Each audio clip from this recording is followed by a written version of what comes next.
जय हिंद।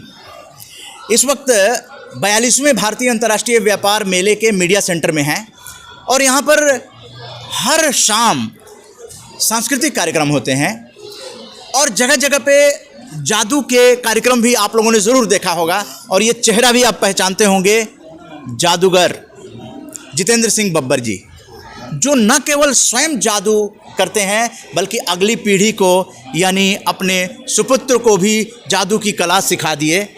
नाम है उनका गुरदीप सिंह बब्बर। गुरदीप सिंह बब्बर। पॉजिटिव मीडिया उनसे भी मिल चुकी है और आप तो आरजेएस के राष्ट्रीय कार्यक्रम में 6 अगस्त 2023 को राजेंद्र भवन ऑडिटोरियम ITO नई दिल्ली में भी उपस्थित थे, मंच की शोभा बढ़ा रहे थे। और आपका परफॉर्मेंस ट्रेड फेयर में 16 नवंबर को हुआ। जितेंद्र सिंह बब्बर जी जादू को लेकर एक वैज्ञानिक दृष्टिकोण रखते हैं। वो वैज्ञानिक दृष्टिकोण क्या है, जादू में कैसे आए जितेंद्र सिंह बब्बर जी? क्या आपके पिताजी ने आपको सिखाया या किस तरह से प्रेरित हुए आप? पॉजिटिव मीडिया डायलॉग में आपका स्वागत करते हुए जानना चाहेंगे। मन्ना जी, आपको मिलकर बड़ी खुशी हुई। बहुत सालों से आपके हमारे बहुत पुराने लिंक हैं और पॉजिटिव मीडिया से हम आपके माध्यम से बहुत सारे न्यूज़ों में छाए हुए हैं। और मैं आपको बताना चाहता हूँ, जो जादू है ये है, इसका मतलब है जागृति। मैं ऐसा मानता हूँ, जादूगर उतना बड़ा जादूगर है जिसके पास जितनी बड़ी ज़्यादा जानकारी है। दुनिया के हर क्षेत्र में जादू कला को पसंद किया गया है। और मैं जब बच्चा था, 1 साल का या 1 साल से भी छोटा, तो मैं कोई शरारत करता था तो वो जादू हो जाता था। जैसे मुझे एक बचपन में याद है, अभी तक मुझे याद है, एक मुझे गिलासी मिलती थी पानी पीने के लिए। मैं उस गिलासी को पलट देता था तो पानी नीचे नहीं गिरता था। ये मेरा एक बचपन का जादू है और मैं इसको अब तक भी दिखाता हूँ और लोगों को कई बार मैं सिखा भी देता हूँ। इस तरह से माचिस की डिब्बी, रस्सी के खेल, सभी तरह के खेल, जो चीज़ मेरे हाथ में आती थी, पेपर आता था, पेपर का जादू, कोई मेरे को पैसे मिलते थे, पैसों से जादू कर देता था मैं। जैसे हमें उस ज़माने में 2 पैसे, 3 पैसे, 5 पैसे, 10 पैसे मिलते थे, तो उनके भी हम खेल दिखाते थे। इस तरह से हम जब दिखाते थे तो जब दोबारा कोई दिखाते थे तो हमारी कोशिश रहती थी हम कोई नया जादू दिखाएं क्योंकि एक बार जो खेल दिखाते हैं वो बार बार नहीं देखा जाता, ना ही दिखाया जाता है। आज इसी का सपना साकार करते हुए मेरे पास 12,000 आइटम हैं जादू में। 3 टैंकर ट्रक सामान है मेरे पास जादू का।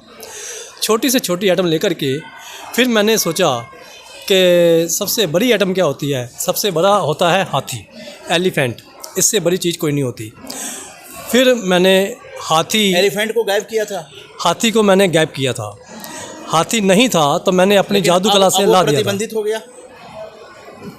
प्रतिबंधित तो हुआ है लेकिन कोई अगर कराना चाहे तो हम अभी भी परमिशन लेकर कर सकते हैं। जी। तो ये 12,000 का जो आंकड़ा है, हाँ जी, ये क्या दिखाता है कि मतलब आप अलग अलग जगह पे जैसे कॉरपोरेट में जाते हैं तो अलग जादू लेके जाते हैं, बच्चों के बीच जाते हैं तो अलग लेके जाते हैं, तो महिलाओं के बीच जाते हैं तो उनके लिए जादू के अलग अलग आइटम ऐसे हैं हाँ जी, आपके पास? इसी तरह से है। जब हम बर्थडे पार्टी मनाते हैं तो बर्थडे के अकॉर्डिंग बर्थडे पार्टी में हमारी जादू की आइटम होती हैं। बर्थडे हम जादू से मनाते हैं। फिर हमारे जो बच्चों के स्कूल के प्रोग्राम होते हैं उसके अंदर होता है एजुकेशनल शो। बच्चों के लिए एजुकेशन, जनरल नॉलेज और नेशनल इंटीग्रेशन के ऊपर आइटम दिखाई जाती है। और जब हम सिटीजन का शो करते हैं, जैसे आपको मालूम है प्रगति मैदान में सिटीजन एंट्री फ्री है, तो इसी तरह से हमने कई साल पहले से ही सिटीजन के जो शो हैं, सीनियर सिटीजन, तो सीनियर सिटीजन के ऊपर हमने अलग से आइटम बनाई हैं। जैसे उनको हम साथ साथ गेम खिलाते हैं और साथ साथ हम जादू करवा देते हैं। एक उनको हास्य मैजिशियन मिलता है और हम हंसी मजाक में भी जादू कर देते हैं। जी, ये बैनर भी आपको टच करने के लिए आतुर है। ये एक बार टच कर दीजिए। ये भारत जादू किया है। हाँ बिल्कुल, आपके उसमें इस्तकबाल कर रहा था, ऐसा महसूस हुआ जैसे, बिल्कुल। है ना? ये पॉजिटिविटी है। ये पॉजिटिविटी है, मेरे पास एनर्जी बढ़ गई है। दूसरे जो नकारात्मक दृष्टिकोण है, बैनर गिर गया, इंटरव्यू चल रहा था, बैनर गिर गया, लेकिन हम पॉजिटिव हैं, इसलिए हम सोचते हैं कि वो इस इंटरव्यू से उसने भी अपना जादू दिखाया, टच करना चाहता था आपको। आप पूरी दुनिया में, पूरे देश में वसुधैव कुटुंबकम का जादू के माध्यम से दिखाते हैं, तो ये वसुधैव कुटुंबकम यूनाइटेड बाय ट्रेड, तो इसी तरह से प्रोफेशनल हैं। इस तरह से मैंने इंडिया के 700 से ऊपर शहरों में शो किए हैं, कन्याकुमारी तक मैंने शो किए हैं, दिल्ली, बम्बई, कलकत्ता, मद्रास, बेंगलोर, कन्याकुमारी, इधर हिमाचल, सभी तरह के मैंने शो किए। अब जितेंद्र सिंह बब्बर जी, पॉजिटिव मीडिया को बताइए कि ऐसी कौन सी इच्छा रह गई है 12,000 आइटम्स में जो आप आने वाले दिनों में दिखाना चाहेंगे पूरे विश्व को? हम नई नई सोचते हैं और नए नए जादू बनाते हैं। मेरे पास मशीनें लगी हुई हैं जादू बनाने की, और मेरी फैक्ट्री है। अच्छा। तो इसी तरह से हम नए नए सोचते हैं। वो बहुत सारी ऐसी आइटम हैं जो अभी तक मैंने बनाई हैं लेकिन चलाई नहीं है, दिखाई नहीं है। और दिखाई इसलिए नहीं है क्योंकि उनका कोई खरीदार नहीं मिला। अच्छा, कहीं ऐसा ये भी जादू इंडस्ट्री आपने स्थापित कर लिया है? हाँ जी, मेरे 60 से ऊपर टीवी सीरियल बने हैं। कभी ऐसा कोई मौका मिले दूरदर्शन में या फिर कहीं और टीवी में, मेरे वैसे स्टार पे, कलर्स पे, सोनी पे, दूरदर्शन में, सभी टीवी में मेरा प्रोग्राम आ चुके हैं।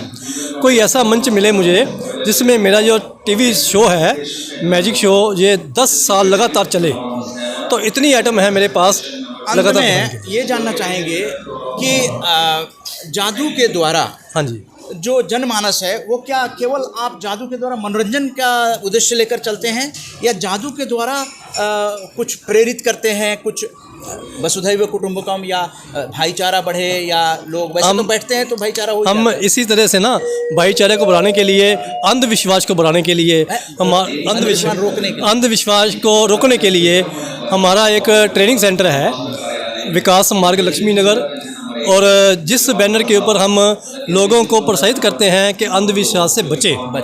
और वैसे भी जादू जैसे अंधविश्वास से बचा सकते हैं, हम बचा सकते हैं। जिन्होंने ज़्यादा जानकारी लेनी हो वो मेरा फ़ोन नंबर नोट कर सकते हैं, 9810341534। इसके ऊपर हम फ्री सेवा करते हैं जादू सिखाने की। तो चलिए, नंबर भी आ गया है, और जितेंद्र सिंह बब्बर साहब बड़े खुले दिल के मालिक हैं, क्योंकि ये पॉजिटिव हैं, तो इनकी जादू जो है वो अपना